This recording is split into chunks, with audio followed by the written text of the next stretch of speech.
The first weather satellite went into orbit more than 60 years ago, launching the field of weather forecasting into a new era. A polar satellite orbits the entire Earth at an altitude of about 500 miles, 14 times a day.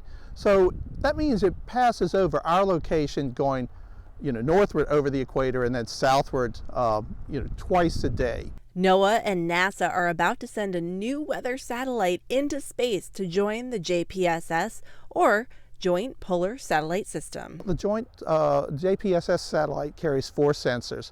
There are 2 of what we call sounders, which is a fancy word for instruments that give us information. They make measurements about the temperature and moisture in the atmosphere around the world and throughout the depth of the atmosphere. And that's one of the basic things you put into your computer weather models, or what we call numerical weather prediction models, in order to make medium and long range forecasts. Gets into the models within a matter of hours, actually. The goal? The best possible weather forecast for the nation. Other capabilities include infrared and visible satellite pictures. It will also detect volcanic ash and smoke plumes, so if there's a volcanic eruption, we can see what's being spewed into the atmosphere, where that's going. We can detect fires on the ground, wildfires as they break out. So what was life like before weather satellites? Even I'm not that old, but the first ones really came up when I was a boy. But we've really learned to use them better and better over time. Yo says the public's confidence in a weather forecast has transformed over the years.